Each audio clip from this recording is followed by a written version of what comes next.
Eskerrik asko Arantxa, ongi entzuten diazue? Lehenengo mailarekin egin dugun bezala eskertzea, bai, gaur mai honetan egoteagatik. Decía en euskera que lo primero de todo agradecer que estéis hoy en esta mesa para compartir, ¿no? Eskerrik asko, mai honetan zaudeten hoi, kontatuko diguzuelako zer egiten ari zareten, zuen ekimenetan.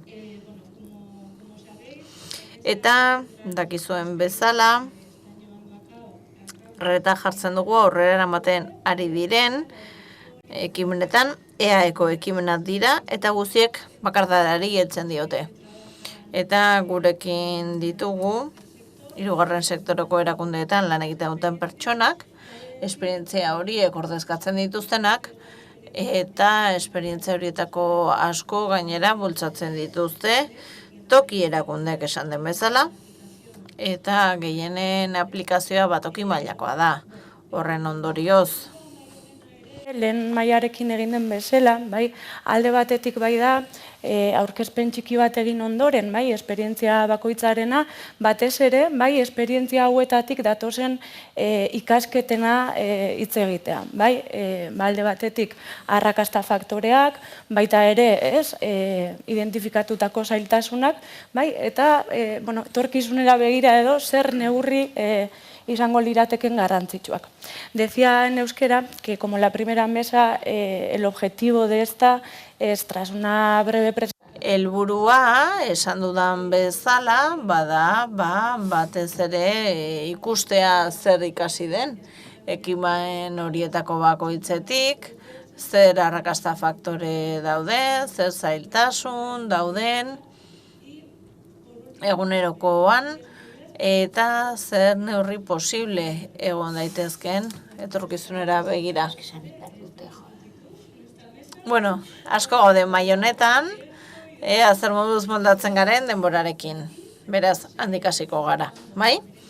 Han, begirada adia, esperientziako ordezkaria dugu, Isabel Masa Goñi, mirada aktiba da gaztelaniaz, SSI taldetik dator, bere ondoan, Clara Isabel González Verdugo, SSI taldetik dator bera ere.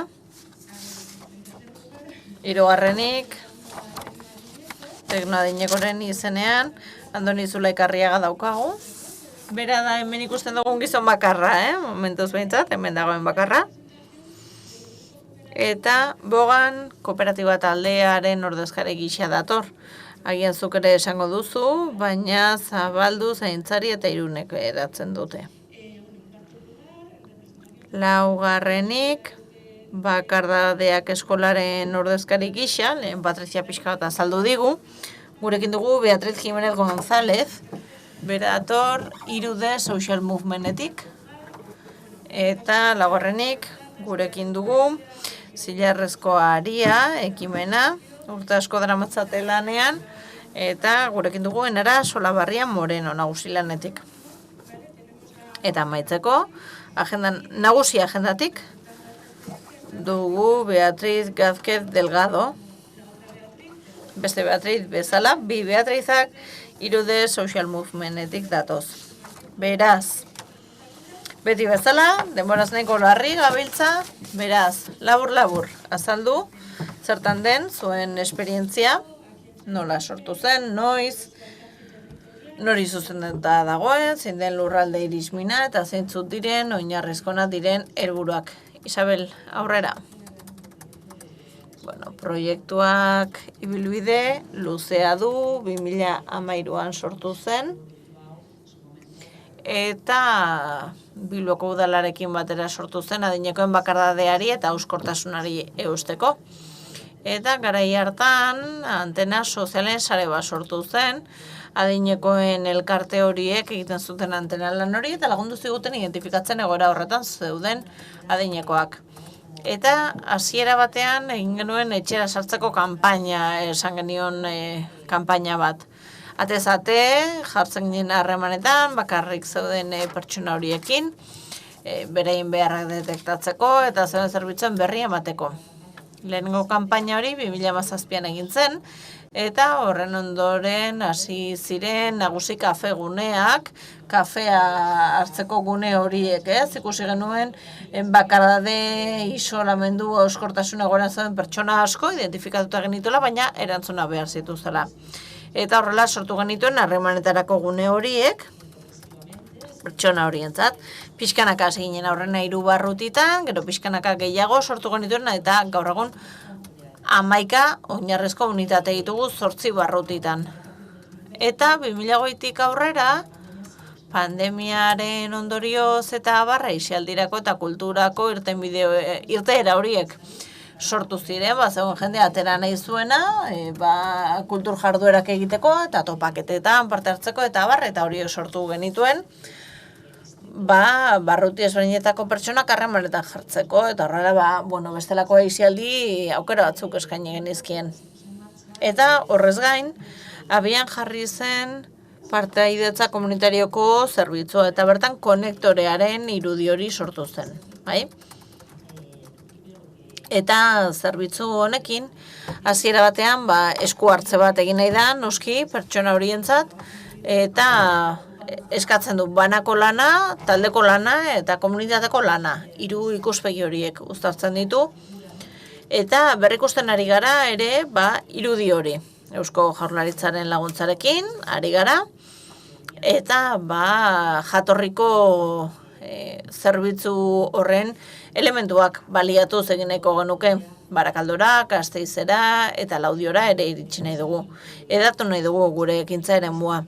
Eta proiektu honekin egiten duguna zera da, eta oso laburra adierazita. Identifikatu modu aktiboan, etxeko sarreren bitartez, pertsonak identifikatzen ditugu, beren beharrak baloratzen ditugu, baliabideak aztertzen ditugu, eta hori udalekin koordinatuz egiten dugu.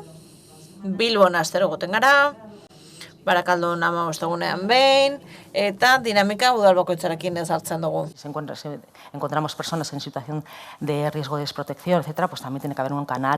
Eta orduan kanal bat egon behar du, edo baliabideetara bideratzeko modua. Gero daude talde lana, kafe tarteak, eta irteerak ere bai.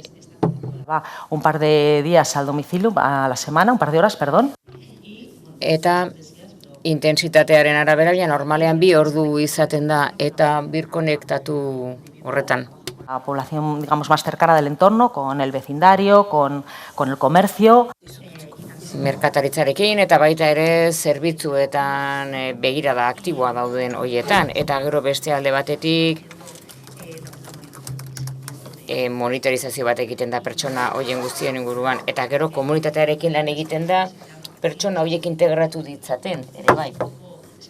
Beraz, hori da pixka bat egiten ari dena komunitate arloan. Eta hori oso bizkor eta azkar esan da. Eskerrik asko, Isabel. Bueno, Clara, Bizkaia saretuz kontatu pixka bat noiz sortu zen, proiektua, bakardade eskola, Bizkaia saretu sortu zen, 2019 urtean, beti ere BBKaren laguntzarekin, eta proposamen bat eginez gizarte arloan. Lehen une batean, talde bat osatu zen, erretiratu talde batekin, ibilbide profesional desberdina izan zutenak, bai lan arloan, edo baita ere, nolabaiteko kolaborazioa bat zutelako elkarteren batekin, beti ere gizarte izaerakoa. Lan talde horiek lanean egon ziren ezagutza sortzeko, esperientziak sortzeko, beti ere gogoeta eginez bakardaderen inguruan, nahi ez den bakardade horren inguruan, hainbat egoeratan eta bizitzetan. Eta bigarren fase batean, proiektu honetan, hauxe lortu dugu. Gogoeta hauek eta ezagutza hauek udalerri jakinetara eramatea. Gaur egun lanean ari gara Ermuan eta Arrigorriegan, eta gure asmoa izan da gure jakinduria leku hauetara eramatea, udaletxetara eramatea, eta martxan jartzea ekimen zehatzak, proiektu zehatzak, non lan egingo dugun lehen eskutik ezagututa haien egiazko egoera. Beraz, proiektu komunitarioa da, profesionalak erakarri nahi ditugu, hainbat erakunde, adineko pertsonak noski eta herritarrak oro har. Eta helburuak dira, nagusiki sentiberatzea, lehen esan den bezala, saiatu nahi dugu kontzientzia bat sortzen, fokoa jarri nahi dugu bakardadean nola bizi duten udalerriko biztanleek, soluzioak bilatu, erantzunak sortu nolabait udalerri bakoitzeko beharrak asetzeko. Eta beste alde batetik, sinergiak aurkitu nahi ditugu, lotuneak aurkitu nahi ditugu, udalerrian lan egiten duten erakunden artean lehen Bartzelonako kideak esan duen bezala, jendea gauzak egiten ari da, jadane jarduera asko egiten ari dira, baina beraiek askotan ere ez dakite egiten ari diren ekintza horiek arindu egingo dutela jadanik badagoen bakardadea. Fokoa hor jarri nahi dugu eta bakardadearen ikuspegi hori nolabait landu nahi dugu. Eta baita ere zer erantzun ematen diogun arazo honi. Eskerrik asko, Klara, ikusten dugu ze garrantzitsua den komunitatea, konektore edo lotune den horbaitekin. Andoni? Zeintzuk noiz sortu zen ekimena, bai? Zein da xede publikoa, zein da bere lurralde irismena edo edadura geografikoa, eta zeintzuk dira bere funtsezko helburuak. Eskerrik asko Inti. Bueno, Teknoadineko proiektua edo egitasmoa abiatzen da 2016an talde kooperatiboan emandako hausnarketa baten ostean. Azkenean nik uste dut denok konpartitzen dugun eraldaketa soziodemografikoak eraginda, nolabait gu betidanik lan egin izan dugu gizarte zerbitzuen esparruan, bereziki udal mailan, eta ikusten gendun geroz eta gehiago bakardadea zela sentimendu bat edo afera bat eragiten zuena zuzenan, pertsonen ongizate egoeran. Orduan, ikuspegi prebentibo batetik lan egiteko programa bat nahi izan dugu diseinatu, eta nolabait udal mailako estrategia oso bat errazten duena bakardadeai aurre egiteko, ez? Orduan, fokoa jartzen dugu bereziki bakardade egoera euskorrean, edo esa situación de soledad frágil que mencionabas, ¿no? Ponemos ahí el foco y entendemos que eta ulertzen dugu prebentzio lan honetatik abiatuta lagundu dezakegula, nolabait deskongestionatzen, gizarte zerbitzuetatik karga kentzen zerbitzu dagokienez, eta baita ere ulertzen dugu auskortasunari dagokionez pertsona horiek dependentzia mailara berandu gutxiko direla. Beraz gure zerbitzua, zerbitzu sozialen karpetan 1,3 eta 1,5 zeritzen da.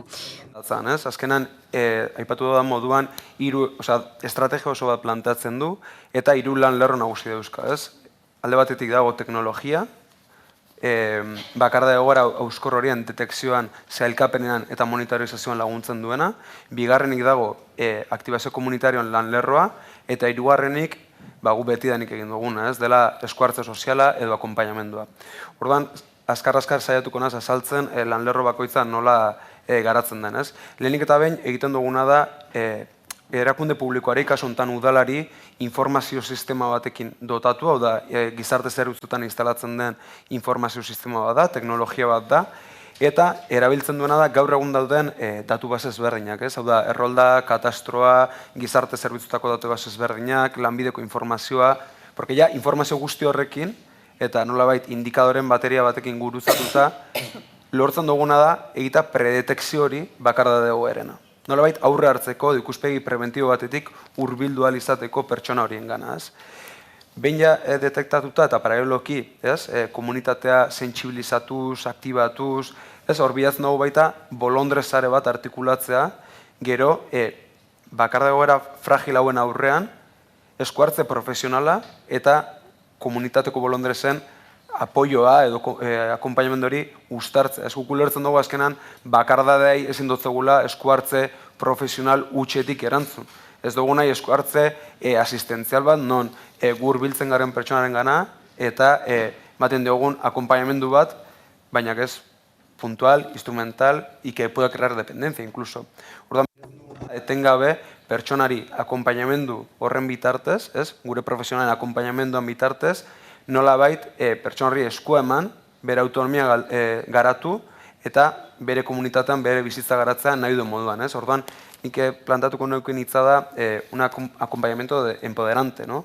Azken hori bilatzen dugu, ez dugu nahi adineko pertsonak tratatu, betidan tratatu den moduan, ikuspegi asistentzial batetik, eta nahi duguna da ikuspegi empoderante hau, empoderante edo alduntze ikuspegi hau albidetu, ez? Ez da ikuspegi preventiboa, komunitatea eta acompañamiento empoderante. Bai, zentzu horretan detekzioa eta esku hartzea, ez? Bere baitan hartzen dituen. Bale, eskerrik asko Andoni. Beatriz, Araba, nos vamos a... Arabaragoaz orain, bakardadeen eskola, kasu honetan, bi udalerritan, kontatu pixka bat, nola sortu ziren, Patriziak pixka bat aurreratu du, baina kontatu pixka bat, zeintzuk diren bere funtsezko helburuak, noiz sortu ziren zen bakardadeak eskola. Bueno, ni abantailakin nator, ze Patrizia jadanik testuinguruan jarri du zer dan Araba apunto. Eta nik itzengo dizuet bakardadeak eskolari buruz. Bueno, eskolak pluralean ze bat baino gehiago dira, zorionez. Gu 2021 batean hasi ginen, Araba apuntoren babespean, Arabako Foru Aldundiaren eskutik, eta nahi dugu, nahi ez den bakardadea landu, baina prebentziotik. Zorionez, Araban apunto lan eginda, eta estrategiak landuz bakardadeak eskolaren barruan.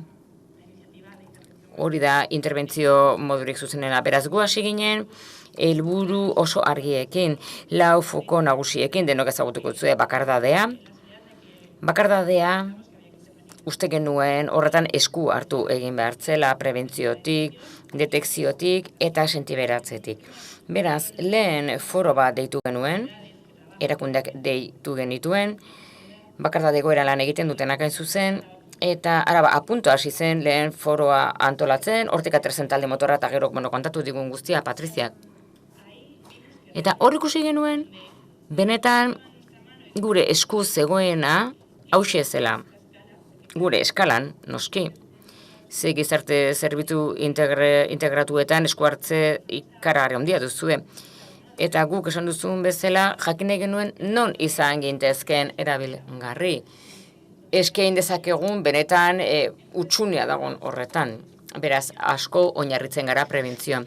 Eta bakardadeak eskola, topaketa eta prestakuntza gune bada. Ikasi dugu, hor hainbat egoera egon daitezkela, eta bidea irekitzen dutela, bakardadeari ateak irekitzen dizkiotela. Denok lan egiten duzute arlo honetan, baina karma lankideak hitz egin du horri buruz.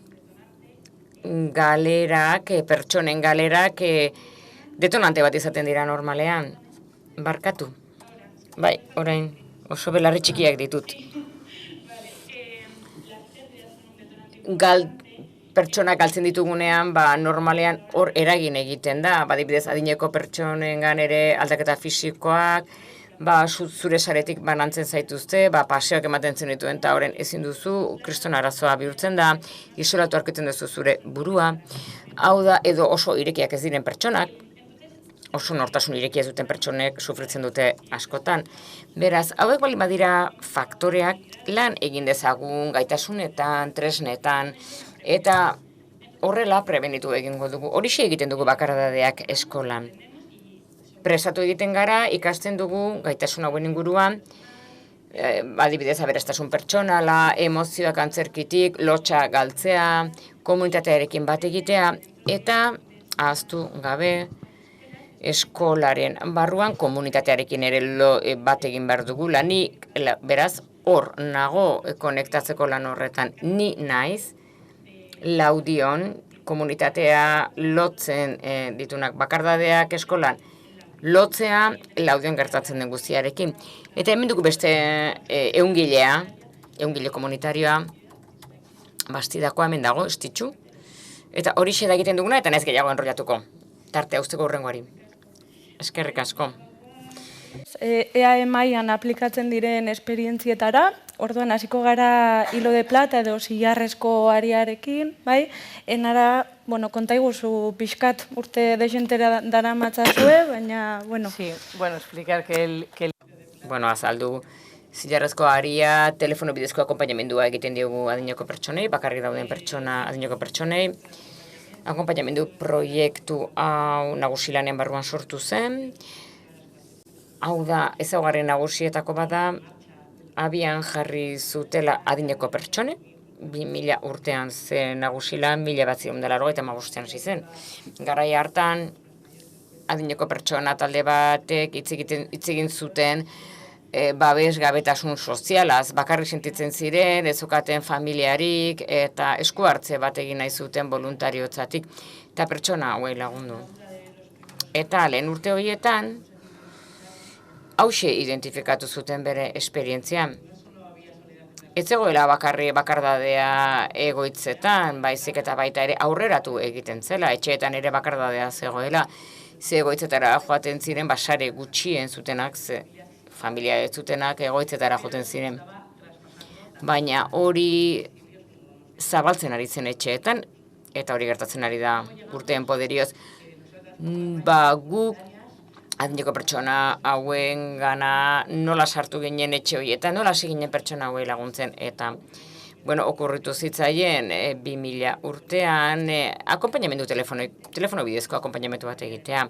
Eta horrela laguntzen digu, etxean bertan laguntzen, ez da aurrez aurre egiten, baina laguntzen digu hain modu ezin basiboan akonpainamendu egiten. Norberen etxeak oso pisu handia dugugan, gure aterpea da. Eta kanpokoa den norbait gure etxean sartzean ustea bakosta egiten zaigu. Eta horregatik telefonoa bada hain inbasiboa ez den sartzeko modu bat. Eta horrek usten ziren hitz egiten eta pertsona hauei akonpainamendu egiten. Eta, zentralita bat jarri zuten 900 linea batekin, eta voluntarioak txandaka lan egiten dute egoitzan pertsonei deitzeko. Identifikatu egiten dituztenak beren ingurunean, ze sare osoan, voluntariotza sare osoan, bai Gipuzkoan, Bizkaian, Araban, Nafarroan, baita Madrilen ere, identifikatuz joaten dira, hau ze pertsonek behar duten laguntza, eta ezaugarrietako bada, behin proiektuan sartu ala pertsona hauek, pertsona voluntari hori arduratzen da deitzeaz, pertsona horri deitzeaz. Beraz, pertsona horrek hitzordu telefoniko horren zai egoten da astero. Zein den helburua? Landagunetara iristea, zailtasun gehiago dituzten etxeetan, igokailuak ez dauden etxeetan, edo aulki gurpildunak dituzten pertsonek engana iristea ezin dutelako kalera atera. Konektiboki oso ondo daudenak, baina ezin direnak kalera atera. Beraz, ondorioz, sareak mogatu egiten zaizkien, oski eskastu eta beti bizi diren pertsonek bakarrik egoten dira. Eta horrekin, aitzindariak izan ziren auzi bat identifikatzen gaur egun agenda publikoan dagoena eta arazo sozial bihurtzen ari dena. Beste auzi bat ere badago, lagundu egiten die pertsonei irekitzen. Beraz, 350 voluntario baina gehiago daude zerbitzuan, 250 lagun pertsona akonpainatzen dituzte, iraun egiten du denboran zehar. Eta beste aurrerapen handi bat izan du proiektua, batez ere pandemiatik, digitalizazioak. Hau da, horrek lagundu digun, zentralita adimendu baten bitartez, adimen artifizialaren bitartez hainbeste aipatzen duguna, pertsona voluntarioak beren akonpainamendu jarduera egin dezakete edo zintoketatik. Hau da, ez dute zertan fisikoak joan behar zentralitara, baina zentralita bere mugikorretan dago. Eta horri esker, erabiltzaileentzat ez da inolako aldaketarik etorri. Hau da, dei guztiak ateratzen dira zentralitatik, jasotzen dira zentralitan, eta ez du inolako gasturik ekartzen, eta pertsonalizatu egokitu egin daiteke akonpainamendua egiten dugu matxoietan, eta pertsonalizatu egin daiteke egunetan, ordutan, erabakitzen dutena.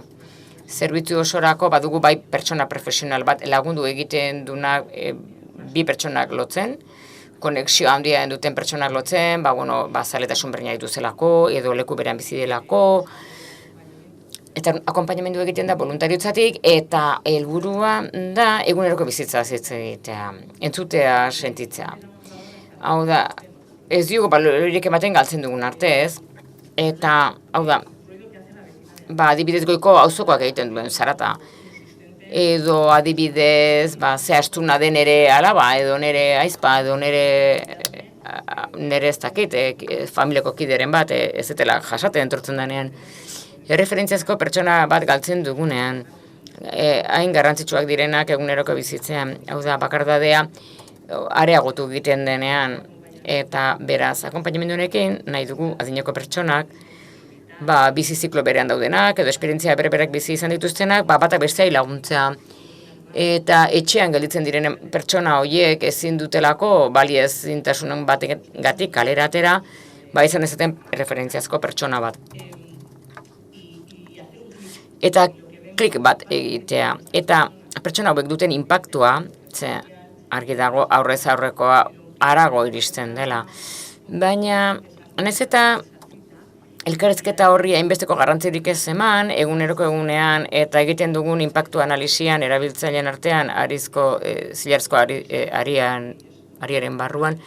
Badakit ostiralero Carmenekin hitz egingo dudala, eta batzuetan depresio kurpil horretan edo negatibitate horretan, klik bat egiten duzu, esaten duzu, atera egingo naiz, ez? Eta hurbileko senidek esan izan digute. Ez dakiz gertatu elkarrizketa horretan, baina nire aita etzen etxetik ateratzen eta ateratzen hasi da. Eta erabiltzaileekin hitz egiten dugunean galdetu ze gertatu da, zerbait kontatu behar dio norbaiti. Ostiralean ez badut ezer egiten aste honetan kontatu egin behar dut, edo zure burua txukundu, apaindu kale ateratzeko. Ez denak pijaman gaundenean bezala pandemian, bai. Hacer ese clip de decir, me voy a peinar. Klik hori ez, horraztu egingo naiz, jantzingo naiz, dotore aterako naiz. Eta horrela hasten gara hobeto sentitzen eta akonpainamendua izaten, gure osasuna ere hobetzen, oroar. Eskerrik asko batez ere, gero arrakasta faktorean bintzat zer kontatu izan dezazun. Ze bestela, ederki. Beatriz, orain agenda nagusi pasako gara zertan datzan, noiz sortu zen, eta helburuak, funtsezko helburuak.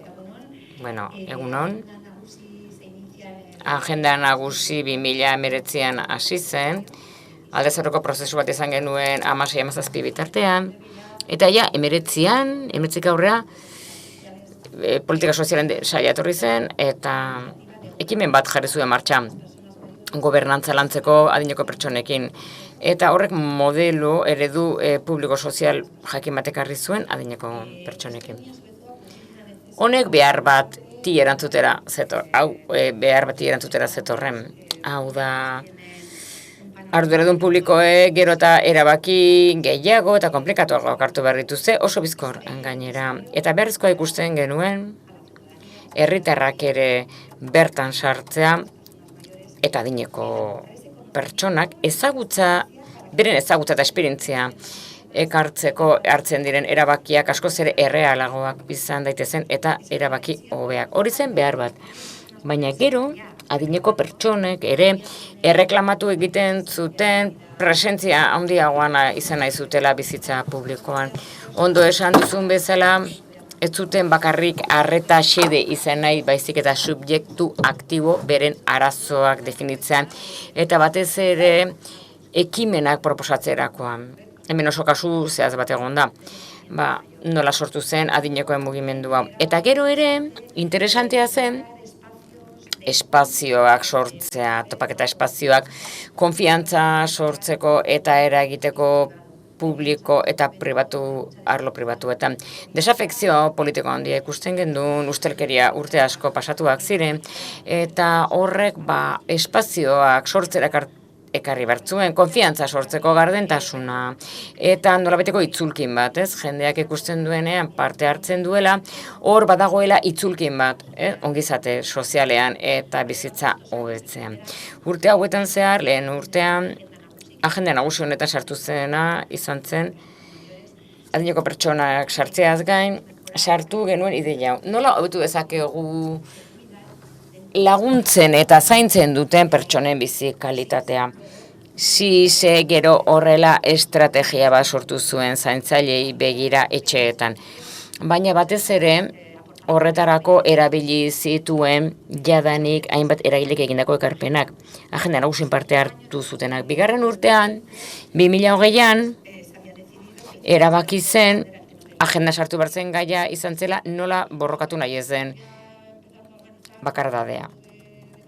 Hasi ginen eztabaida taldeak antolatzen, eta badago ere online parte hartzeko, baina batez ere aurrez aurrekoa da. Talde asko, foro asko, hitz egin ahal izateko. Prozesu horretan geundela, COVID-a etorri zen, eta etxean giltzapetu behar izan genuen. Eta ezin izan genuen hau garatu, beraz berrasmatu egin genuen eredua. Eta sortu genuen internetbidezko lehen telebista adineko pertsonentzat. Eta horri buruz geroago hitz egingo dut, animatzen zaituztet, agenda nagusin sartaitezen, tv.eus, non 4 saio baino gehiago ditugu, ordu terzikoa gutxi gora bera, 25.000 lagunen gana iritsi zen, eta esperientzia, bueno, ez dut dana kontatuko, ze gero ere zerbait esango dut. Urrengo urtean, pandemia bitartean, egoitza ereduak ere sufritu zuen, batez ere maila publikoa, komunikabideetan ematen zuen egoitza bereziki sufritu zutela pandemiaren eragina. Eta gobernuak zer egin zuen? Bueno, une honean gaude egoitzen dekretua berrikusteko parte hartze ere sustatu zen, oso emankorra, eta hortik 40 hobetzeko proposamen sortu atera ziren, eta negoziatzen ari dira orain aldundiekin eta gainerako erakundeekin osatu alizateko. Egia da, beti dagola itzulkin bat, eta gainera agenda nagusian ikusi egin behar da itzulkin edo itzulketa hori. Gero ere babesa eskaini dugu zaintzaileei, gainera egoitza gaia ere landu da, eta urrengoa izan da diskriminazioari buruzkoa, adinkeria, nola borrokatu, eta prozesu oso aberasgarria izan da noski, eta ez da gehiagi luzatu nahi, gaur egun gaude oso arlo aberasgarrietan lan egiten.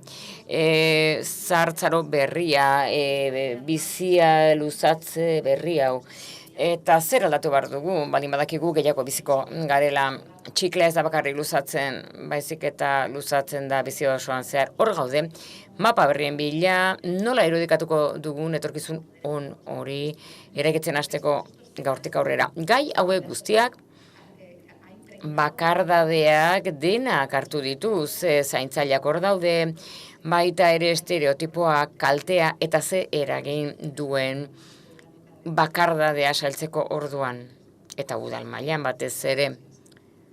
Eta hoixe zen, eskerrik asko, Beatriz, bai, eskatuko dizuet, mesedez pixkat, denbora respetatzeko ondo hasi gara, baina atzatzen nahi gara pixkat. Beraz, pasa gaitezen lehen da bizi arrakasta faktoretara. Beti hasten gara gauza negatiboekin, baina, bueno, pasatu ingo gara positibotara. ¿Cuáles dirías que han sido los... Begira da dia, zeintzuk dira arrakasta faktore nagusiak? Detekziorako, prebentziorako edo bakardadeari aurre egiteko. Bueno, ikuspegire dagokionez oso garrantzitsua da arazo sozial gisa ikustea. Ez dugu banakoaren ikuspegira murriztu.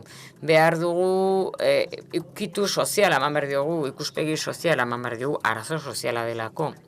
Eta iruditzen zait, gero hori ere garatzen diren esku hartzeak horren arira joango direla. Gero ahalduntzetik lan egin, pertsonen potentzialtasunetik ez bakarrik gabezietatik, hau da indartu bizi bulkada horretatik, pertsonarekin zaudenean, berarekin lanean etxean, etxetik atera nahi horretan, eta sareetatik antena batzuk jarri adinekoentzat, eta herritarrak ere partartean sartu kolaboratu bai dezakete.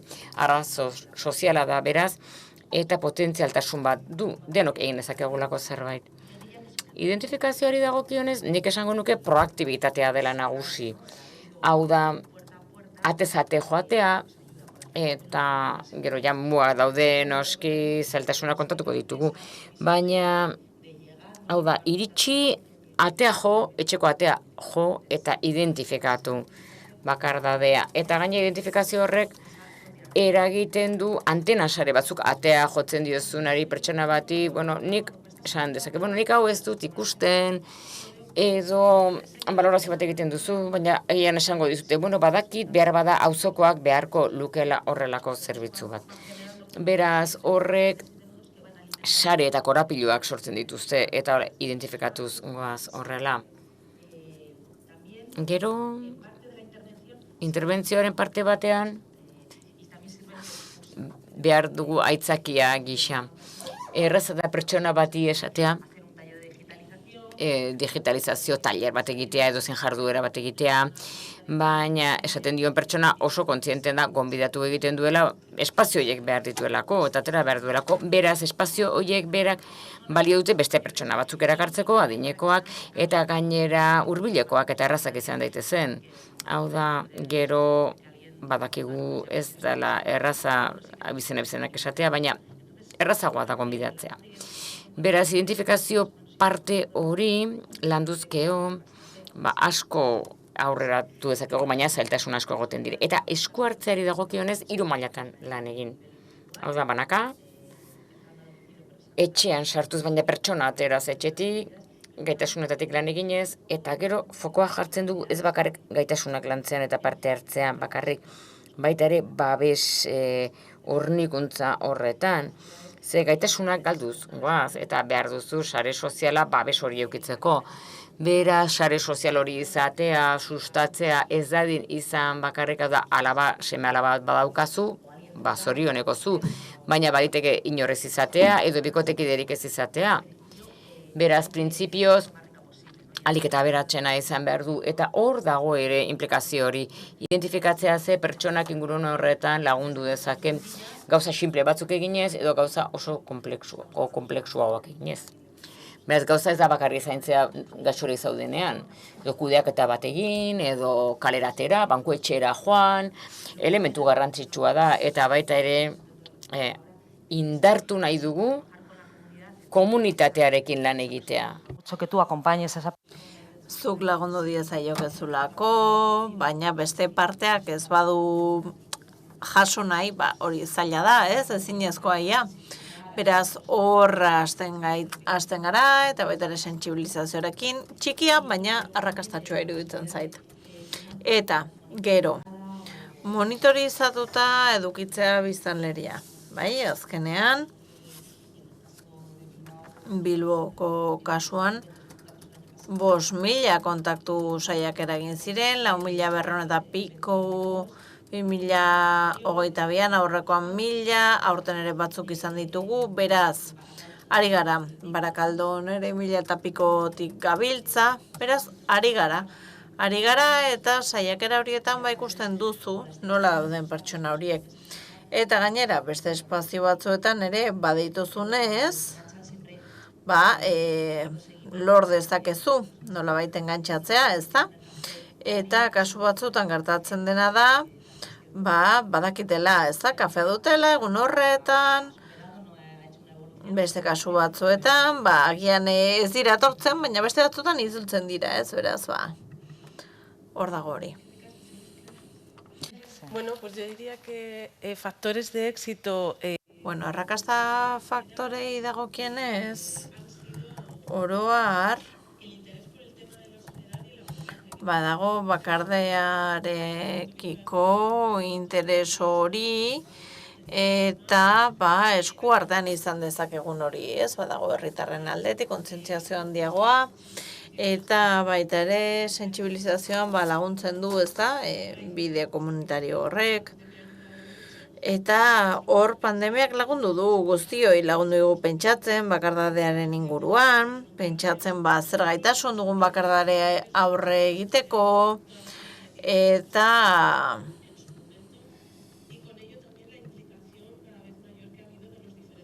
baita ere, eragileen implikazio hori dagokionez, ez da, bakardarekin lotuta. Eta faktore horiek guztiak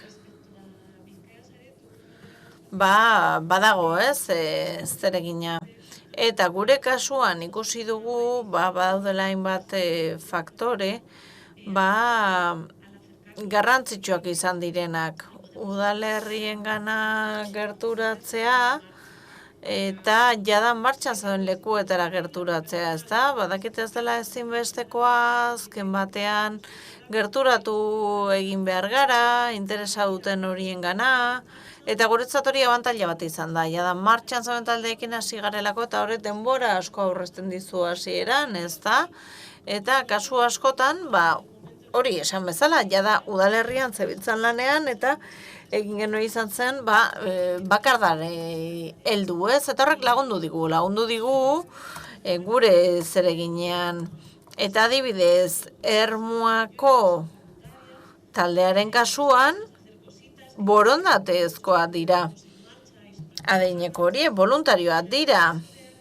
Eta, Arrigorriagaren kasuan, joan izan gara osasun taldera, hilean behin, jada biltzen dira, eta lan egiten dute, udalerriarentzat mesedegarriak diren ekimenetan, ezta? Foro hori oso anitza da, profesionala daude, arlo sozialekoak, osasun arlokoak, hezkuntzakoak. Hau da, bertan daude, helburu bat partekatzen duten erakunde horiek. Eta laguntzen du, Bizkaia saretu zen kasuan, joan izana udalerri zatz batuetara, ezta? Jada ezarrita zeudenez, errazagoa izan da bakardadea hitz egitea, gogo eta hori egitea, eta lan egitea beste ikuspegi batetik udalerrian zegoena, hor zegoelako, jada, eta lagundu igulako ez zerotik abiatzen, baizik eta norberak izan ditzakeen aukera horietatik. Elkarrekin egin duguna izan da aztertu zer proiektu zeuden, eta ikusi zer ezar zitekeen epe laburrean. Andoni, zure factores de éxito de Arrakasta faktoreak teknoadinekoren kasuan 3 ardatzak aipatu dituzu lehen, zer esan dezakezu? Lehen eskapatu egin zaite, Gipuzkoan, Bizkaian eta orain ere Katalunian ari gara lanean, bai? Pirinio Atlantikoetan. Eta galdetu didazun horri helduko diot, ezta?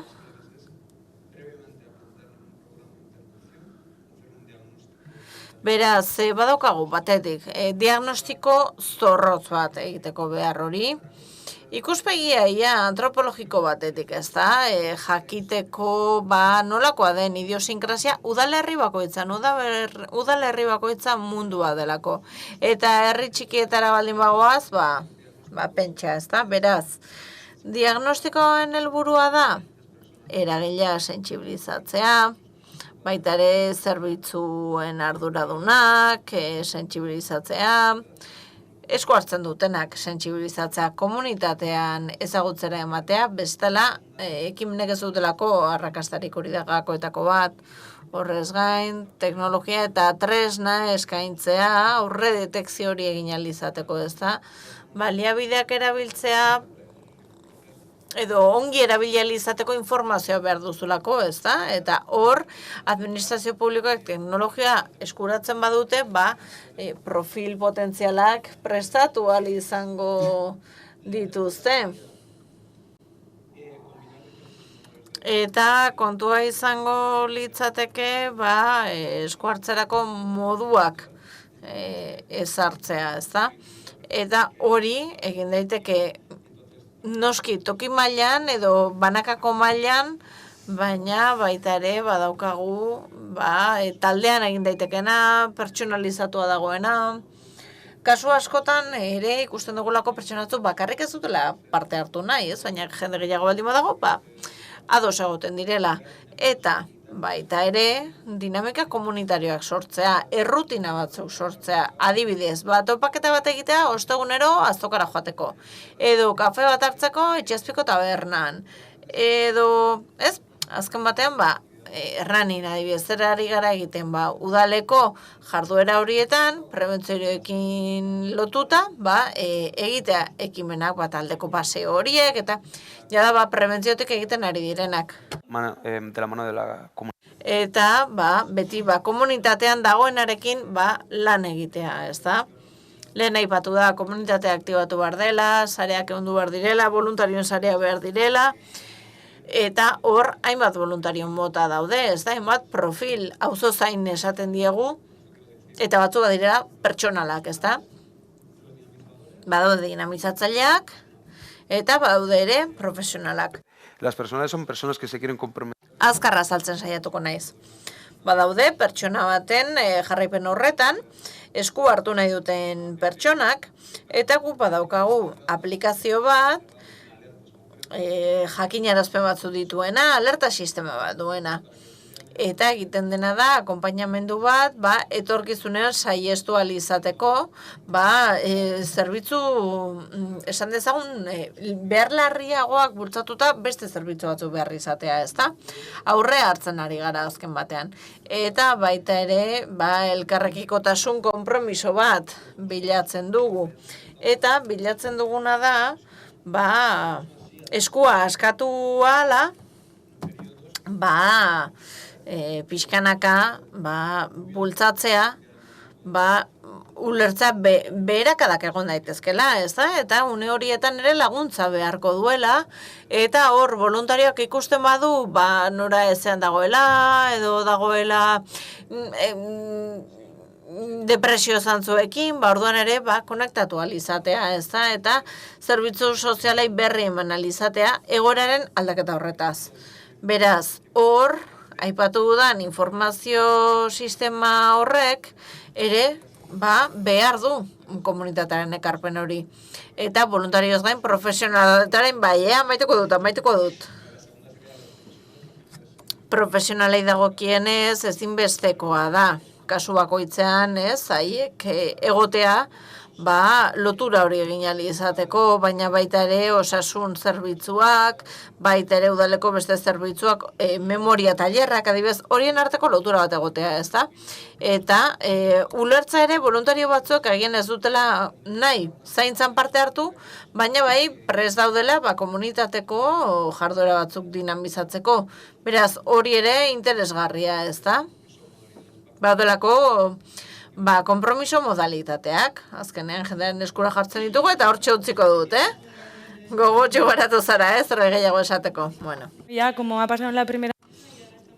Lehenengo mailarekin gertatu zaigun bezala, ikusten ari gara, elementu komunak, zeintzuk esango zenuke, Beatriz, direla bakardade eskoletako arrakasta faktore nagusiak? Bueno, nik metodologia azpimarratuko nuke, lehenik eta behin iruditzen zait prebentziotik lan egiten dugunez, aukera asko ditugula, eta badaukagu bakardadea topaketarako gune hori, eta zabali dago komunitateko ekimenentzat, zuk hitzaldi bat eman nahi duzu, demagun, denbora dara mazulako, azertzen nahi bez bakardadearen kontua barkatu edo, badago jendea, ezakit prestakuntza urte asko dituena, profesionalak, eta saiakera batzuk egin nahi dituztenak beste talde batzuekin, beraz eskolara etortzen dira, eta modu guztiz interesgabeko batean, hitzaldi batzuk egiten dituzte, aukera hori eskaintzen dugu ere. Eta komunitatea guretzat ere funtsezkoa da, arlo nagusi garrantzitsu bada. Eta etortzen diren prestatzaile guztiak, udalerrikoak izaten dira, Laudion adibidez bazortan dia dugu eta dira bertakoak. Eta komunitatea aktibatzeko ere barneko lan hori egin behar da, ahoz-ahoko komunikazioa garrantzitsua da, eta garrantzitsua da jakitea hori hor dagoela, aukera hori hor dagoela. Eta jakitea badaudela pertsonak hor daudenak, baliabide horretan, baina zaurgarritasun egoeran egon gabe oraindik, ez? Eta bertara edo norretorri, eta etortzen direnek ere, antena jarrita dukitzen dute, bai, auzokoak esaten die, zerbait, edo ezagunen batek, eta horiek ere, badute zeregin hori ere, ez da, bestei ere, iristearena. Eta metodologia, saioetarako eta talderako parte hartzailea da. Zer esan nahi du honek? Badakigu, kokotraino dela, partaidetza gora eta bera ibiltzen garelako, baina honek esan nahi du parte hartzaileek dutela erabakimena. Hau da, nik saio guztietan bideratu egiten ditu saioa, baina gero prestakuntza aukeratzeari dagokionez, edo hilabete aukeratzeari dagokionez, edo gaiak aukeratzeari dagokionez, adibidez esaten dugu, datorren hilabete izango da maitasunaren hilabetea, eta orduan elkarrekin pentsatzen dugu, zer jorratuko dugun, jeloskorkeria, familia, eta guztiek parte hartzen dute garapen horretan, parte aktibo bat dira eskolan. Ez dira objektu hutsak, subjektuak dira, eta niri askotan erabakiak hartu behar direnean esaten diate, zuk nahi duzuna, baina ez, nik esatut ez, elkarrekin erabakiko dugu, auzokoen batzarretan bezala, bozkatu egiten ditu gauzak, esku altxata, eta garrantzitsua ere, mai gainean jartzen dugula bakardadaren kontua, ez da, hitzaldiak, badaude kafe hartzeko egunak, badaude prestakuntzarako egunak, eta adibidez, kafe hartzen dugu hitz egiten doluaz, edo bakardadeaz, ze baliabide du bakoitzak bakarri sentitzen denean, zer egiten duzu, nik irratia jartzen du, ninoa paseo bat ematera, edo telebista piztutzen dut, ez, hitz egiten dute, eta azalduz,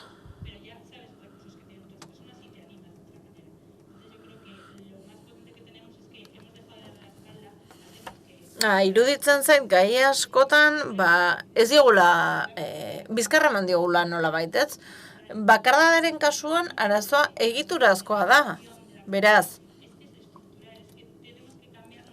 Horregatik da zaila detektatzea, neurtzea, egiturazkoa delako, ez? Eta hori bada komunitateari egokion zerbait, eta ohitura hori hartu behar dugu, galdetu bizilagunari, zer moduz dagoen, eta horretan ari gara.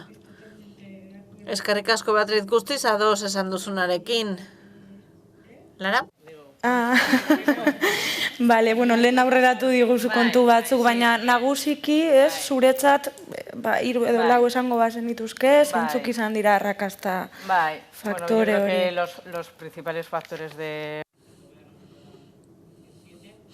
Zazpi esango ditut. Bat aipatu dut, inbasio eza hori, ez, lehenengo iristeko modu hori, gero aurrez aurreko akompainamendu batera iristeko bidean baten diguna, lehenengo gerturak eta hori ez da hain erraza, ez?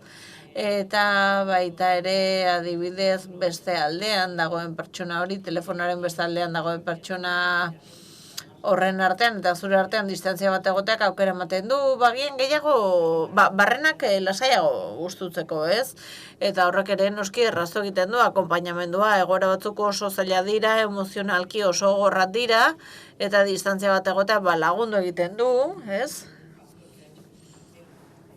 Eta horregatik mantendu da, hain zuzen ere, voluntarioen laguntzarekin ere, eta aipatzen da ere, akompainamendua egitea voluntarioak eta adinekoek ere, bai? Badaudelako,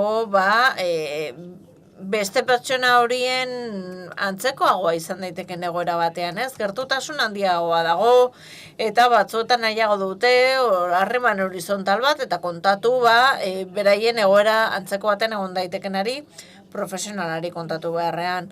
Garrantzitsua sentitzea, akompainamendu jasotza duten pertsonek ekarpen bat egiten dutela sentitzea. Voluntarioei askotan esaten diete, ez?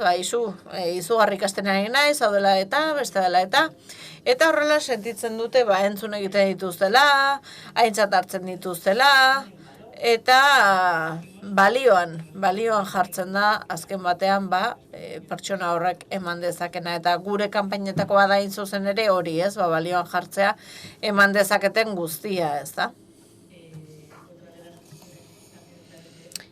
Beste faktore bat, lagungarri izan dena proiektua mantentzeko eta edatzeko, profesionalizazioa, ez da, koordinatzailea, profesionalizazioa, beti aurrerapen guztia voluntarioen bitartez egin direlako, baina momentu batean esan genuen behar dugun norbait guztia koordinatzeko, eta baita ere voluntarioak ere jakiteko zailtasunik baldin badagoela norbait horrez, badago norbait profesionala dena, laguntzeko prest eta lagunduko diena, pixka bat laguntzen eta zailtasunak gainditzen. Eta azkenik digitalizazioaren aurrerapena. Digitalizazioan aurrera pausoak eman dira, eta horrela, badago jendea, ez? Benido horren dagoena, eta esatu, ni osteguna naiz, osteguna da, voluntarioa naiz, eta mende jarraituko du benido horretik, laguntzen. Eta horrela, pertsona asko dira, aplikazioaren bidez, adierazi dutenan, ordu honetan, irisgarri egongo naiz, eta itzalita dago, beste gauza batzutara, eskainen nahi diotenean denbora. Eta, badakite beste norbaitek telefonoa hartuko diela, ez, dela bulegoan, edo dela beste voluntarioren batek. Eta horrek ere, askatasun puntu hori ematen die, eta horrela esan dezakete, ez daukat sekulako motxila, ez, orain oporretara, edo orain ezin du jarraitu, eta badakit, pertsona hori ez dela bakarrik garatuko. Eta erabiltzaileen kasuan ere, zentralitatik pasatu gabe, voluntario aktibo baldin badago, zuzenean beraien erreferentziazko pertsonari deitu ahal izango diote. Telefono berdian markatuko dute, baina badakite bere laguntzaileak erantzungo duela. Beraz, hor lagundu egin dugu, harreman hori gertuagoakoa izan dadin, eta malguago egiten, ez?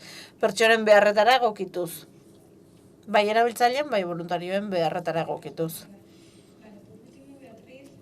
Eskerrik askoen nara, Beatriz, nagusi agenda lankidetzazko gobernantza eredu batean oinarritzen da, eta zentzu horretan nagusi agendak zerkakotasunez lantzen ditu ere bakardade egoerak. Zeintzuk izan daitezke arrakasta faktoreak lehen aipatu duzu esperientziaren batez. Nik esango nuke arrakasta badela batez ere, sortzea espazio bat, non jendeari entzun egiten zaio, non ezagutza hori kontuan hartzen den eta baliatu egiten den. Bestela asko galdu egiten delako, ez da, guztio dugulako ezagutza bat. Eta, batzuetan, ni behintzat edukitzen du sentsazioa jendeak asko hitz egiten dugula, bakarri dauden pertsonei buruz, baina ez diegula entzuten. Eta bideo bat dut, ez du jarriko, baina kontatu egingo dizuet bideo horretan aipatzen dena. Gure agendaren barruan kalean izeneko ekintza bat egin genuen, mikrofonoarekin ateratzen ginen kaleetara. Ez gu, adineko bat Carmen izan zen, gure reportaria, eta jendeari galdetu egiten zion, bakarri sentitu zen, horrela kalean, Esan genuen, segurenik inork ez du esango, bakarri sentitzen deni, badakigolako estigma hori duela, frustrazio puntu bat ere baduela, zer ikusea duela ere gure itxaropenekin, eta abar, gero realitatearekiko, bat etortzen falta badagoela, eta frustrazioa sortzen duela. Beraz, pentsatu genuen, hori gertatuko zela. Eta guretzat harrigarri izan zen, batera zela mikrofonoarekin, eta jende askok, argi eta garbi esaten zuela bakarri sentitzen zela. Eta badago hor, lekukotza bat, niretzat benetan unkigarri izan zen, izan zitekelako nire ama, edo nire aizpa, edo nire auzokoa, batzotan bakarradea hitz egiten dugu, eta badirudi hemen dagoela, erakundeok, eta horretan parte hartzen dugun erakundeok, uso gehiago entzun behar diegula, bakarria den pertsonen bereik, ematea izkigutelako gakoak, eta horren kontatuko dizuet, baina horrez gain, bakardadea, eza konponduko egun batetik bestera. Hemen galdetzen badizu, ezen batek ezagutzen duzuen bakarri dagoen pertsonain bat, gehienok ezagutuko duzuen norbait. Eta batzutan mingarriena da, gertuko duzun norbait izatea, ez? Eta denok egin dezakegu dei hori, denok egin dezakegu elkarrizketa alditxo bat. Beraz, garrantzitsua hemen maila individual hori sartzea, ez denok egin dezakegula zerbait, eman maila delako bestela, ezin dugulako konpondu arazo estrukturala delako, kontzientzia individuala behar dugu. Eta emakume honek esatezun, niska, bakarri sentitzen naiz. Getxon biziena daukat, eta batzutan etortzen da, baina noski, ari da hilo batxoa zaintzen eta lehenengo gakoa, hemen kontziliazio arazoa dago, oraindik zaintzen arloan. zer mailatan, zer lehentasun mailatan jartzen dugu gizartean zaintza. Ez dugu berrainako tresnarik, aurren zaintzarako, beste pertsonen zaintzarako, adin guztietako pertsonen zaintzarako. Eta gero esaten zigun, gainera eta pandemia eta gero izan zen, gainera, erretiratuen etxea itxita dago, ezin du gimnasia egin beste jako bat, eta hori jende asko aipatzen zuen. Bai, balio dutela, gertuko baliabide horiek. Erakunde txiki horiek oso zergin garrantzitsua egiten dute, eta laguntzen babesten jarraitu behar dugu. Oraindik bide luzea dute egiteko, eta izan behar dira eragile komunitario oso aktiboak. Badira dagoeneko baina gehiago izan behar dira. Eta esaten zuen, eta orain gainera baldar sentitzen naiz, poltsoa aztu egiten zait, zuk entzuten duzu, eta benetan unkigarria da, Animatzen zaituzet bideo ikustera, eta hori hola da, badaukazulako zaurgarritasun bat, zu badakizu, eta horrek sentiarazten zaitu, segurtasunik gabe, ez? Eta galera sentsazioa dago, ezin zara zure etxean bizi, adibidez, eta hori guztiak, lotu egiten dira, eta faktori hori guztiak, bakardade horretan, sufritzera eraman gaitzakete. Beraz, garrantzitsua entzutea, zer esaten digu esaten horrekin.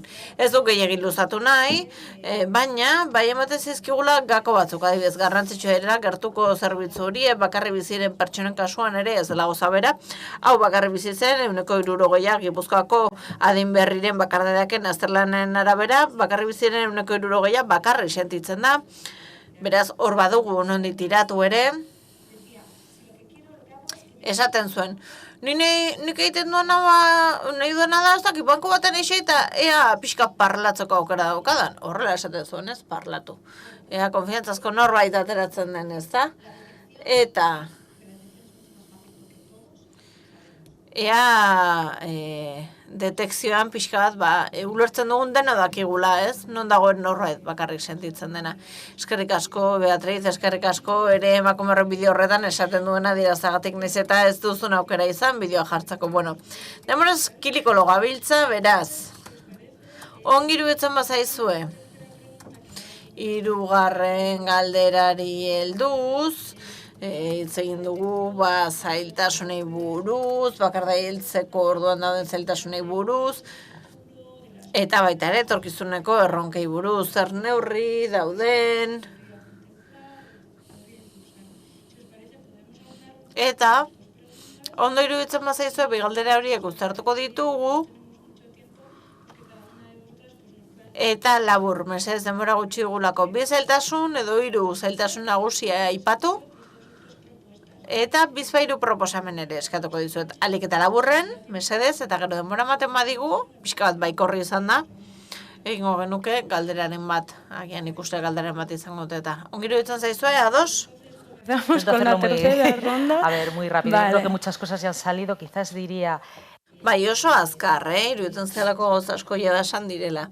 Egeda batzuetan onartu egiten dela, bakardade hori, baina batez ere besteengan, ez? Askotan norberarengan edo galdetzen duzunean basate izute, ez, bai, alaba, etortzen da, eta baina gero atzen ez da askoz gehiago egoten, ez? Beraz, onartza eta aitortza zaila esaten eta baita ere askotan gaizki sentitzen zarela, ez? Eta ezakizula zer izor zaion, agian bada bakarri zadalako, baina zuk ezakizu identifikatzen horregatik dela. Eta gure kasuan, adibidez, lortzea jendeak urte batzu betetzen dituenean, jendeari ulertaraztea, benetan bizimodu aldatu dezaketela, hori zaila da, eta hor bulkada bitala ere nahiko laburra da, eta muga daude, eta hor konektorearen parte hori ere zaila da, ez? Askotan ateratzeko sartzen zaralako, baina beste irudi profesional batzuekin nahasten delako, ez? Etxeko laguntzarekin eta konpainia zailearen irudi horrekin, beraz, kostatu egiten da. Eta bestalde ere, zer eskatzen genuen, beti gorako difusioa ere, ez da? Toki mailakoak, auzokoak, beti gorakoak, kampaina oso handiak oso daudelako, baina berez gertutasun horretan daukagolako sentsibilizazio lanerako aukerarik handiena. Aipatu ere ekimenen koordinazioa eta sustapena oso garrantzitsua, Eta esan duzu zuk ere, ez, zer garrantzitsua bakardaren ikuspegia sartzea egiten ari den horretan guztian ikuspegi hori sartzea genero ikuspegia sartu den bezala. Eta baita ere ekimena testatzeko baliabideak jartzea, ez da, udal batzuetan jada egin izan zen, Laudiokoa eta beste askok egin dute, eta hori ez egotea udaren apostu bat. Horrek bermatuko duelako aurrera egitea, ez da, hori erronka handia. Clara, por tu parte. Bueno, pues no sé. Clara, zure aldetik, nik 3 zailtasun azpimarratuko nituzke, 3 nagusiki. Batetik voluntarioen kontua, ikusi dugu azkenean hau bezalako proiektuak aurrera eramateko, udalerrietan zaila izaten dela voluntarioak aurkitzea. Ez parte hartuko duten voluntaria, baizik eta ausartuko direnak, ez? Hainbeste erantzukizun duten proiektu hauetan.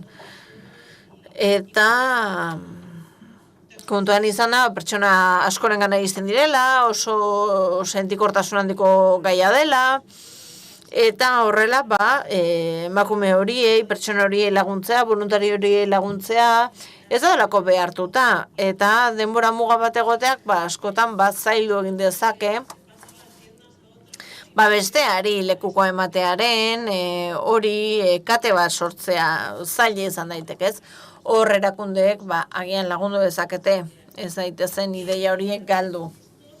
Eta horrez gain ere ikusi dugu, adibidez badagola beste arazo bat, gaur egun ere oraindik egoten dena, eta adineko batzuengana iristearena. Batzuk identifikatuta ditugu, badakigu, bakarri daudela, baina beste kasu batzuetan,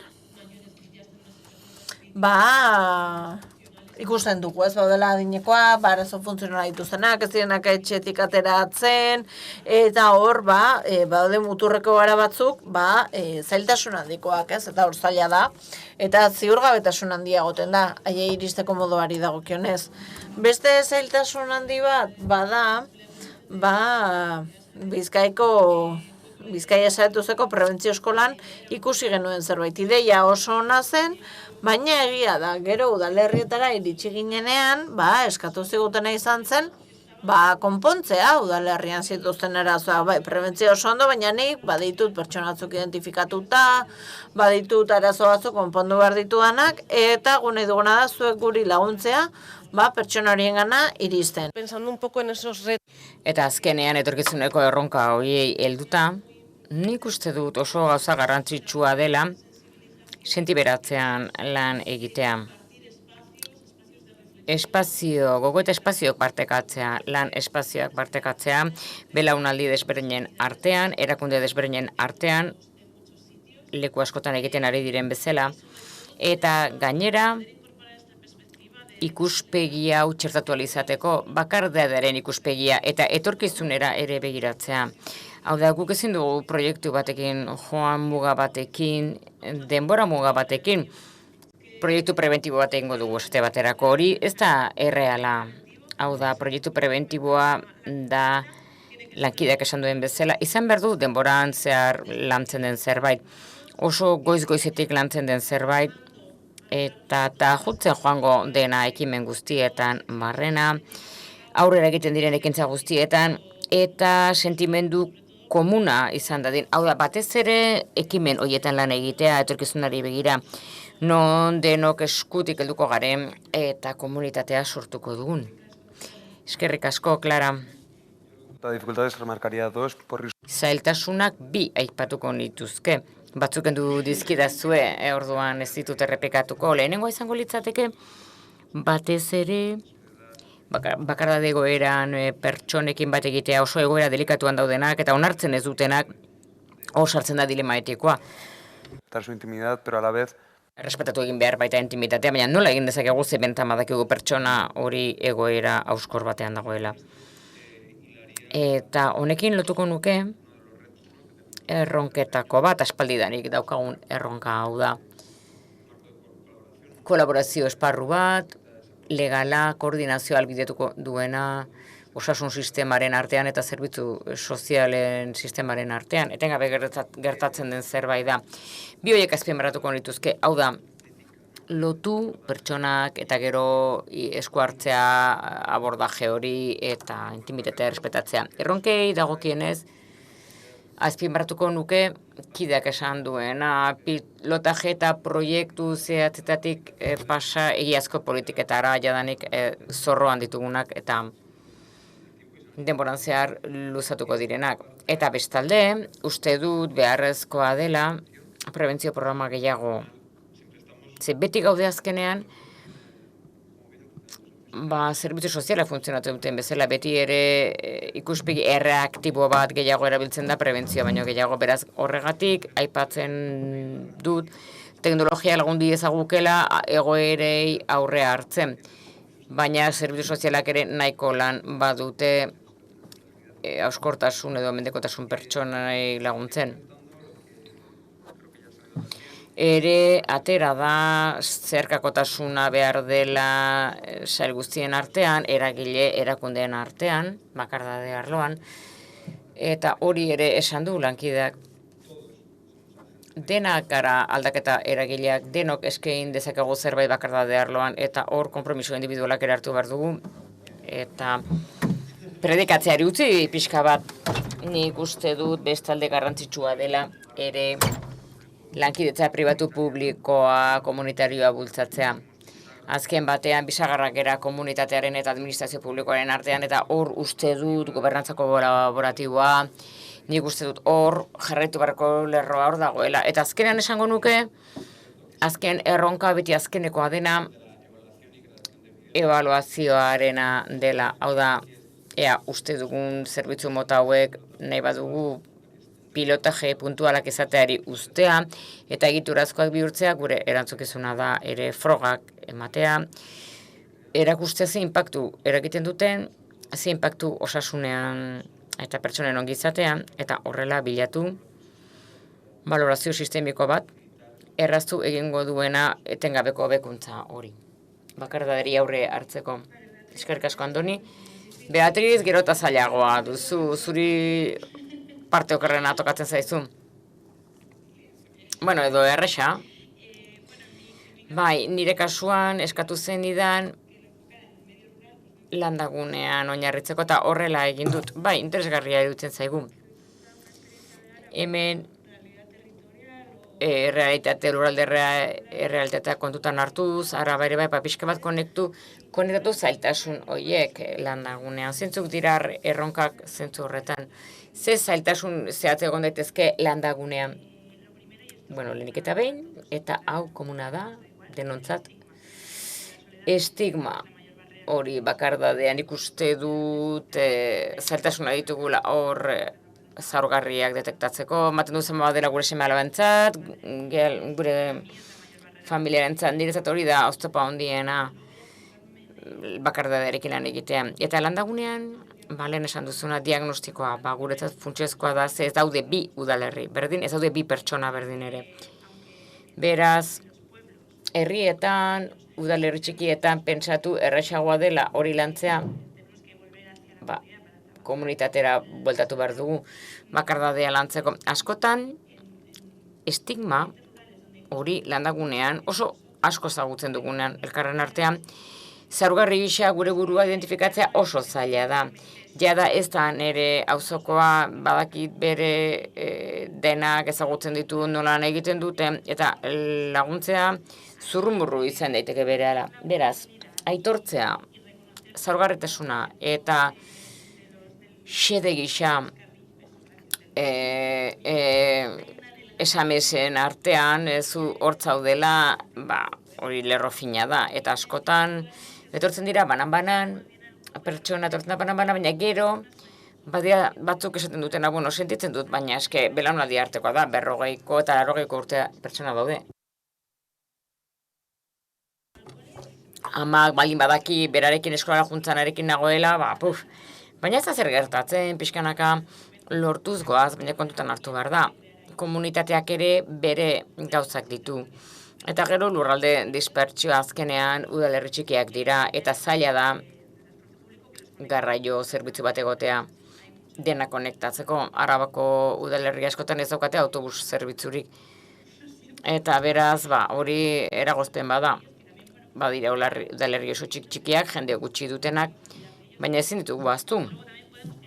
Eta gero komunitatean gandik ere tira egin dezakegu, baldin badator herri honetako pertsona bat etor daiteke, edo bat edo bi edo hiru, hori ere antolatu dezakegu. Baina pertsonak urratsa ematen duenean, oso zaila da probatzea, ez badugu garraio bide erraz bat. Eta nola egin behar dugu, ze bidetatik, komunitatetik, ze bestela oso zaila da erakundetik lan egitea zuzenean. Hau da, lagundu egin behar dugu jadanik honetan dauden erakundeei, sinetxi, beren proiektuetan, finantzatu lagundu. Eta azkenean, batez ere, gai emozionala da, oso sensiblea da. Zenbakiak funtsezkoak dira, beharrezkoak, baina oso gai kualitatiboa da. Ikerketa eta tratamenduak izan behar du oso kualitatiboa beti.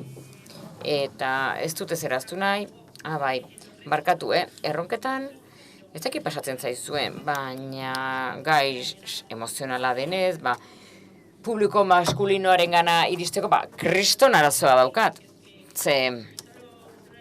Eta hor, hemengo eguneko bat adibidez, animatu, hau ez da sexu kontua, adin kontua, hemen mundu guztiak sufritu dezake bakarbadea. Eskerrik asko, Beatriz. Ez, gainera interesgarria da ikustea, ez? Biztanleria taldetara den zailagoa iristea, beraz erronka handiak gaude hor. Biztanle gazteen kasuan, Elisabeth Goiziak esan duena, eskerrik asko. Bueno, sí, porque se han dicho la mayoría de las... Gauza gehienak esan dira, zerbait erantzi nahi baduzue, irismena, ez? Iristea pertsona hoien gana, dagoen estigmagatik zaila dena haien gana iristea, edo publikoki zaila denean adieraztea bakarri zaudela, hori ausarta izatea da.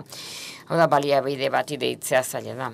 Sarean lan egin behar da, kolaborazioa egon behar du arlo sozio-sanitariotik, zerbitzu sozialetatik, eta askotan baliabideak ez daude sarean lan egiteko. Beraz, ez dira baliabide guztiak iristen arlo komunitariora eta behar duten pertsonietzai iristen.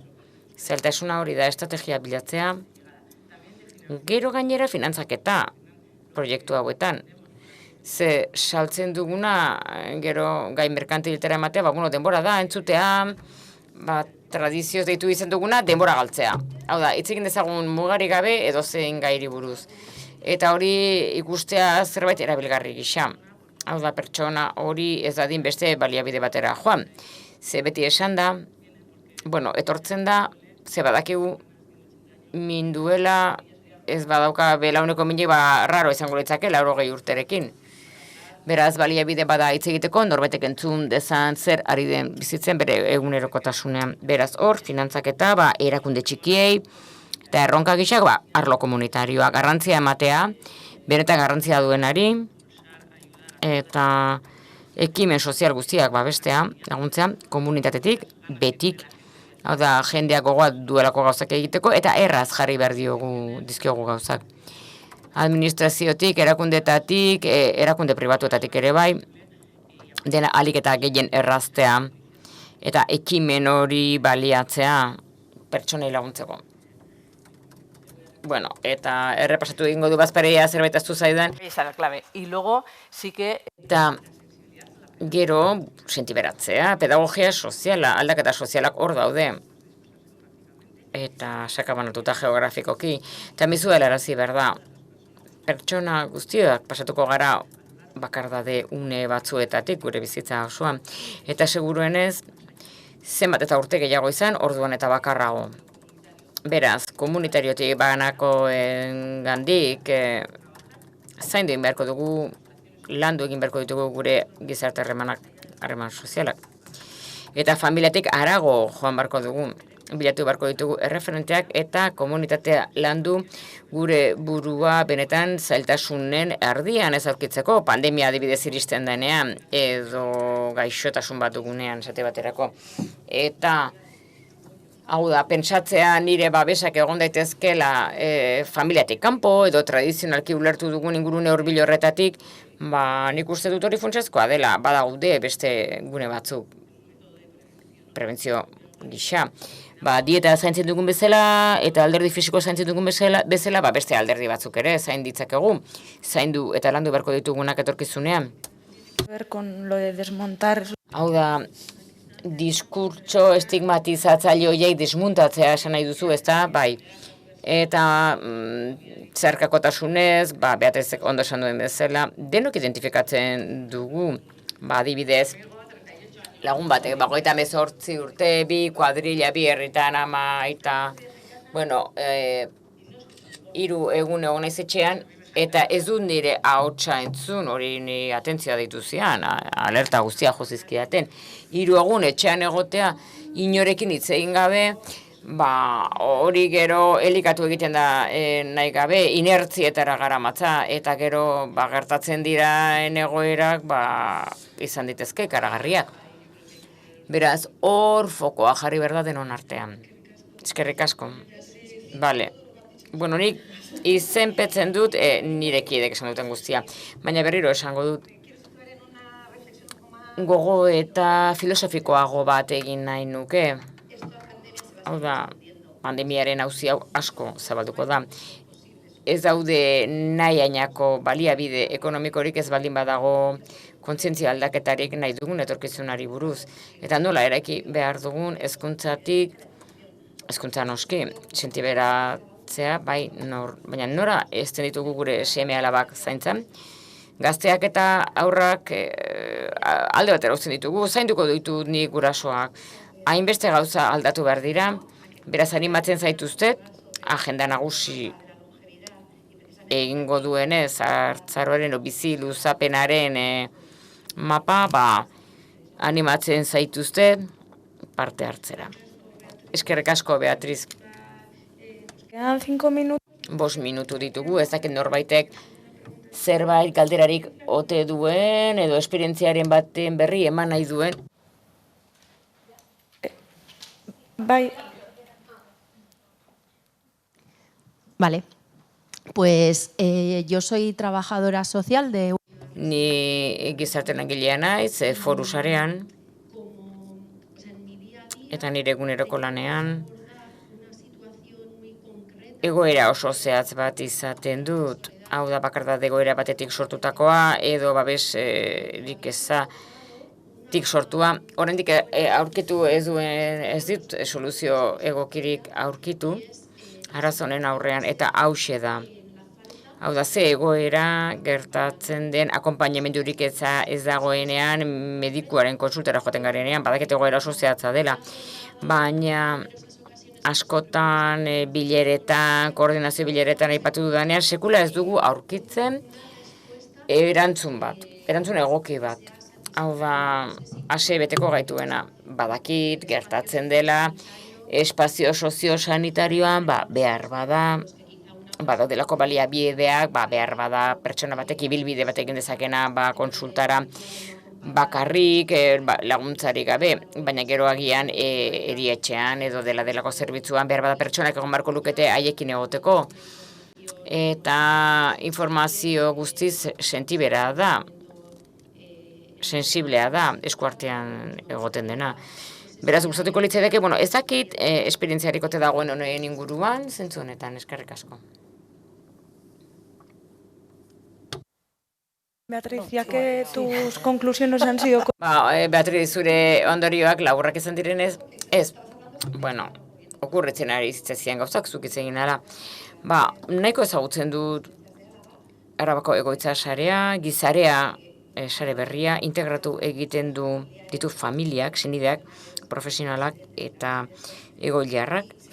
Eta okurritzen zait sare hori, ofondo da funtzionatzen du, baditugolako beste ekimen batzuk egoitza hauetan.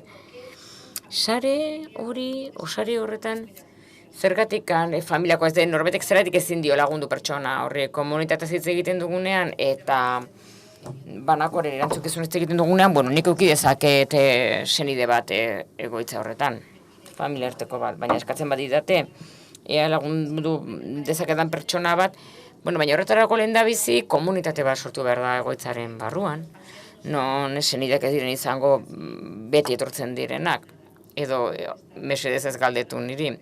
Sarea oso lotuta egon behar du langileen, senideen eta egoilearen artean. Bai, nagusi lanetik badugu esperientzia eta urte askoan egin dugu. Hau da, egoera kompleksu bada eta lanketa berezia eskatzen du. Ze ingurua barra asko gertatzen dira, sinitzen dugu voluntariotzan. 60 egoiltzetan baino gehiagotan gaude. Baina komplexua da, ze denetako egoerak ditugu, izan dezakegu egoiliar bat, autonomoa izan daiteke, eta behar du babes laguntza emozionala. Baditugu egoiliarrak, beraiekin joaten gira, badibidez nahi dut norbait laguntzea, jertxe bat erosi nahi dudalako. Jakin nahi dudalako ea gorriak edo urdinak hobeto ematen didan. Baina egoiliarrak denak ez daude egoera berean, esasun egoera berean, eta mediku espezializatu horretarako joan etorria askotan ambulantzian egin behar da. Egon ditezke egoerak non hainbat neurri preventibo hartu behar diren, egon ditezke egoerak non egoiliarrak beharrak izan dezake, badibidez fardela aldatu beharra. Gertatu izan zaizkigu, badira egoitza batzuk profesionalizatuta dutenak eta talka egoten da profesionalizatuta dagoen zerbitzu baten artean edo noraino iritsi behar duen voluntariotza. Nagusi lanen lagundu egiten ditugu etxeetan dauden pertsonak, baina joera da voluntariozan, goeta hori egin genuen, beste erakunde batzuetatik behar dugu eta arazoak daude arlo komunitarioan ze hainbat erantzukizun hartzen ditugu gure gain eta oso zailak dira horiek hartzea gora berak daudenean.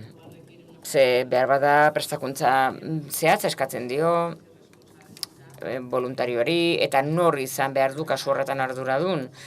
Badakigu egera horrek erantzun bat behar duela, nagusi lanera eskaera asko iristen dira, banan aztertzen ditugu.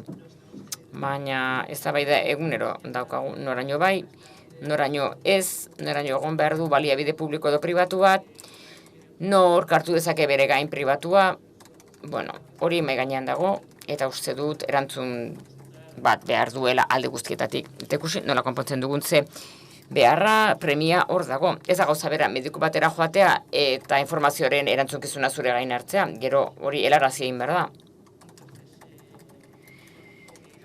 Edo jertxe bat erostea eta gorria edo urdina aukeratzea. Guk voluntariotzatik beste alde horretan gelditzen gara, akonpainamendu soiletan eta bai esaten dugula, behar hori mahai gainean jarri behar dela eta ikusi behar dela nora erantzun daiteken, arlo guztietatik ze izan daiteke interbentzio misto bat. Eskerrik asko, enara? Menduaren gatik, publikotik, bai. Orduan, itxiera emango diogu mahai honi, muy interesante, la verdad, no. Oso interesgarria, egin dugun topaketa hau makrotik mikrora, oso garrantzitsua da egunetik egunera ezagutzea ze arrakasta faktore daude. Bueno, yo comentaría a Esti, que es compañera... Estiri esango nioke, nire lankide izan denari, nire kasuan adibidez ni egon nintzen lanean egoitza batean, eta egoilear baten senidea, zendu zen, eta bere bakardade egoera bete zuen, ez zuenean inor egoitzan. Harrigarria izan zen, oso ederra, eta mundu guztiak onartu zuen. Eta gai aldatuta, nire galdera zuentzat da, lehendabizi zorionak, ze ondo dago, frontean egotea, eta norbait egon behar du lehen erroan zorionak, eskerrik asko, ze denoi egokituko zaigu goizu berandu, baina ikusiko zenuten, eta batez ere nire bildurra honetan oinarritzen da. Zuek lan egiten duzue fede honetik, ezagutzatik, profesionaltasunetik, voluntarioak sortzetik. Nola babesten dugu pertsona bat, bakardade egoera batean, zaurgarria denean, intentzio txarra duten pertsona horien gandik. Que, pues, supongo que tarde o temprano todos hemos... Ze gai hau denok ikusi dugu noizbait, eta badira pertsona batzuk intentzio txarra dutenak, badakitenak bakardade hori erabiltzen, beren onerako, lapurreta egiteko, iruzur egiteko, nola bez ditzakegu bakarra degoran dauden pertsona horiek? Zer itzi duzute horri buruz? Galdera komplexua da topaketa bukatzeko. Para cerrar bien, bueno, no sé si alguien quiere responder o... Ez dakit norbaitek erantzun nahi duen, galdera komplexua da, bizkor mesedez, ezakagu astirik. Ze ondorioak, lehen berri eman behar dikute, bai, bizkor, baina, bueno, ez da ere soluzio bat. Hau da, adiskidetasun sarea edo babes sare bat duen pertsona bate, galdetu dezakezu, hau honik iratsa dario edo hau ez da asuntu ona. Eta, laudion adibidez, detekzio gutunak, WhatsApp bitartez bidaltzen zuten, hau, zer da, ekimen ofiziala edo norbaitek etxean sartu nahi du, beraz, isolatua da dira pertsona, oiek, orduan hor dago ere koska, baina, animatu, berda, edo zein pertsona galdetzen batu, azaltzea, eman, adiskide batek emango lukeen iritzia, animatu lehenbizi jendeak, galderak egin ditzen, badakit ez dela soluzio bat, baina tira.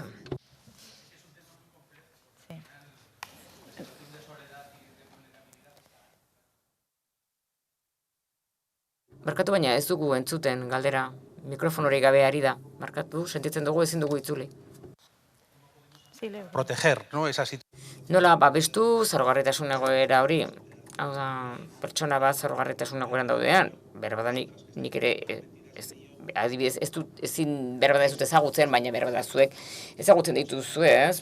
Koltxoi bat eskaini egoera hori babesteko. Zailtasunaren barruan. Bai, ederki. Eskerrik askoz, egoera komplexu asko daude, egia esan, denbora falta zaigu ariei buruz hitz egiteko, baina amaituz joango gara ze 5 minutuko atzerapena daukagu, eta gizarte zerbitzuetako zuzendaritzatik, bere tartea izango dute saio hau isteko, ekitaldi hau isteko, eta sintesi bat egingo dute ondorio nagusien inguruan. Eta hitzeman aurretik eskerrik asko, sentitzen dut presa sartu bat dizuen momenturen batean, baina, hizketan hasten garenean, atsegin handia izan dozu interesgarria, eta hurren arte, eskerrik asko.